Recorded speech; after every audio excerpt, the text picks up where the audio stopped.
Far from being depressed, Wulf felt his spirits rise as he rode away on his banishment from court. For instead of feeling it a disgrace, he regarded it as a step forward in life. Earl Harold could certainly, had he been so inclined, have smoothed down the angry prelate, and could have retained him at court. But by the way he had spoken, Wulf was convinced that the earl let him go because he thought that it was good for him to be away. For 4 years he had been under his tutelage, first at Waltham and then at the court. In the last position his life had indeed been a pleasant one, for as one of Harold's pages he had mixed with all the noble youths of the court, and had had a place at every festive gathering. Still, he had been but a page, and treated as a boy. Now he was to go forth and to learn his duties as his father's successor. Harold's steward, who had since the thane's death acted as the earl's agent in the management of the estate, would instruct him doubtless in his civil duties, while the soldier who rode behind him would teach him how to lead men in battle and how to make the fighting force of the estate efficient. Beyond these duties his time would be his own. He would have responsibilities, but they would be the responsibilities of a thane towards his tenants, and not of a page towards his master. He was going away a boy, but if it pleased that he should remain away for 2 years, he would return a thane. A young one, indeed, but one who had learned the duties of his station, and who, if needs be, could take his place in the field of battle at the head of his followers. For even putting aside the Normans, from whom the earl seemed to think the greatest danger would come, there was never any long cessation of fighting in England.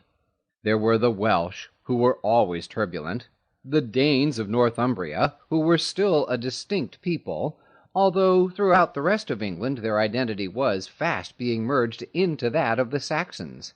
There were the Norsemen, still ready to take every opportunity of interfering in the affairs of England, or, if none offered, to plunder and harry the coast. There were the Earls of Mercia, who bore no great love to the house of Godwin, and who resented the ascendancy of the West Saxons. Lastly, there was Harold's brother Tostig, a fiery and turbulent noble, now Earl of Northumbria, who was jealous of Harold, ever ready to join in plots, and in close alliance with Norway already. He had several times withstood the royal authority, and would assuredly again become a fomenter of trouble should he see a favorable opportunity.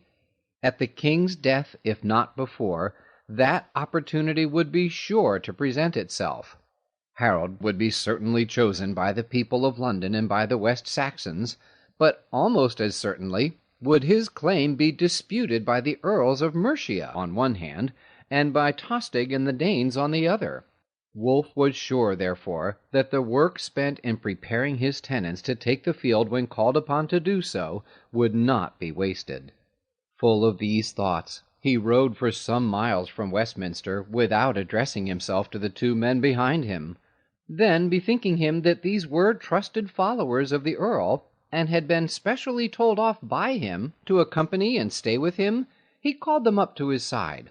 Wulf had donned a riding suit instead of court attire, which, in deference to the king's partiality for the Normans, was, even among the staunchest opposers of the foreigners, a compromise between Saxon and Norman fashions. He now wore a tunic of a bright green cloth, girded in at the waist and reaching only to the knee. Over this was worn a garment closely resembling the Roman toga, though somewhat less ample. The folds in front fell below the waist, but it was looped up at each shoulder by a brooch, leaving the arms bare. His legs were clad in tightly fitting trousers, and his feet in somewhat high shoes. On his head he wore a cap, in shape closely resembling the Phrygian bonnet. He was armed with a dagger and a short sword, which hung by a leather strap 2 or 3 inches long from his belt. The outer garment had a hood, which could in bad weather be drawn over the head.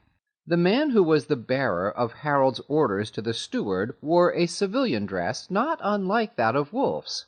He occupied the position of a confidential scribe to Harold. The other wore the garb of a soldier.